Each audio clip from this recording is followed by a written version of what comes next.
Discover insights on the Lamborghini Urus's exterior, interior, performance, and more. We'll do a DNA test on the SUV, find out a real owner's likes and dislikes, and discover how many stars the owner rates it.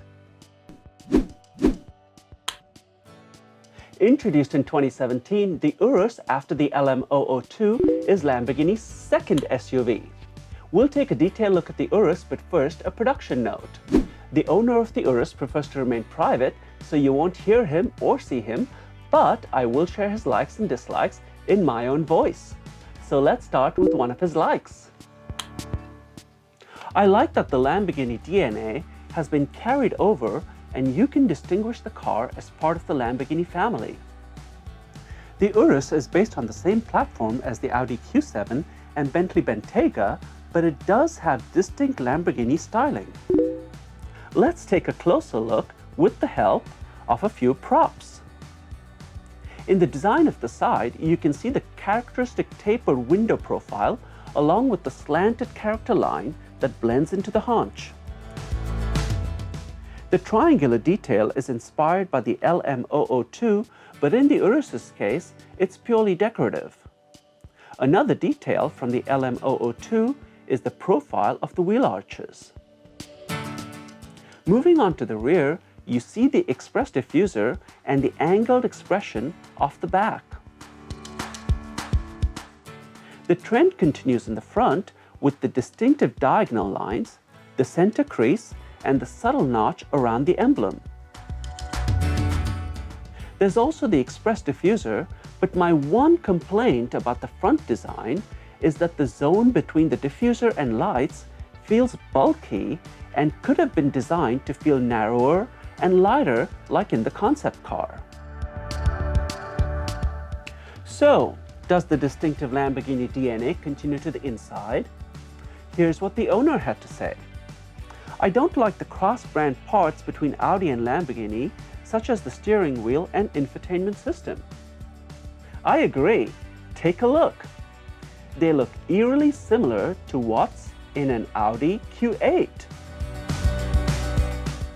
But does the rest of the interior hold up to what you'd expect to find in a car that costs upwards of $200K? The fit and finishes throughout are impeccable.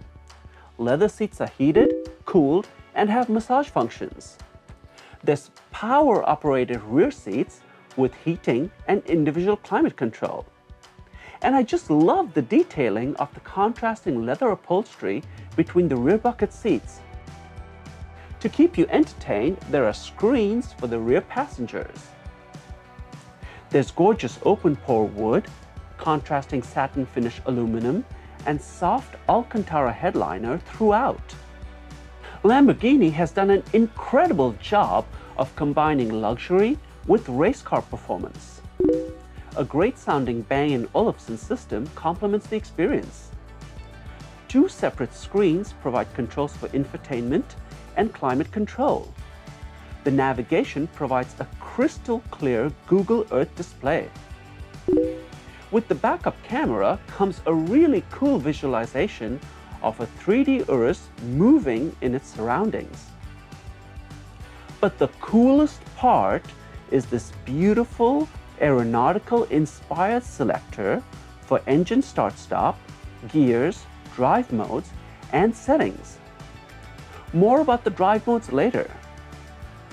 Being part of the Audi family, it has access to Audi's comprehensive list of technology and safety features.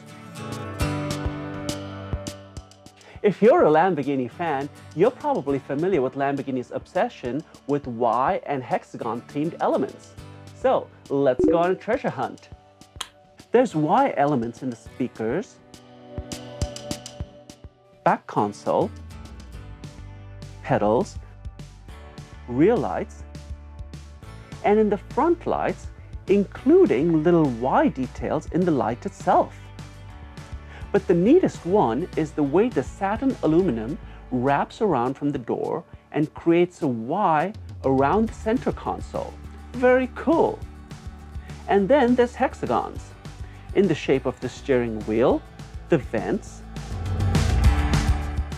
cup holders, on the wood, the quilting of the seats, headrests, lamp cluster, rear diffuser, the side triangle, and the front grille. But perhaps did Lamborghini miss an opportunity?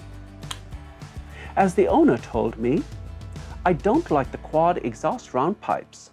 Lamborghini could have used the hexagonal theme to integrate the exhaust pipes into the rear bumper. I think that's a great idea. Looks like in the concept car there was a hint of integrated tailpipes, ones that look like pentagons, but disappointingly they didn't make it to the production car. Looking under the hood brings us to another one of the owner's dislikes.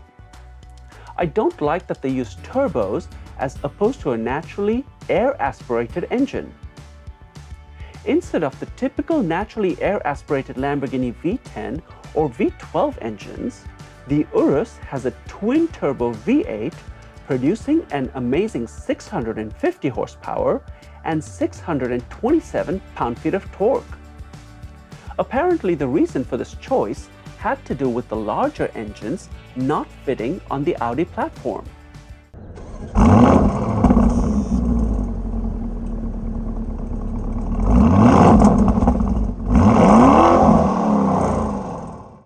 The engine is paired with an 8-speed transmission controlled by paddle shifters. With a weight of 4,850 pounds, the Urus sprints from 0 to 60 in an amazing 3 seconds. On the downside, that V8 does take its toll on the fuel economy. So, let's get to what distinguishes the Urus from other Lamborghinis. Lamborghini calls this a super sport utility vehicle. With an air suspension, all-wheel drive, and all-wheel steering, the Urus is an agile beast. Drive modes include Strada, Sport, Corsa, and Snow, allowing you to traverse all kinds of challenging terrain, including San Francisco streets. As the owner told me, I like that I can drive this car on the pothole streets of San Francisco. These are not suitable for cars low to the ground. And that brings us to perhaps the most important question about its DNA.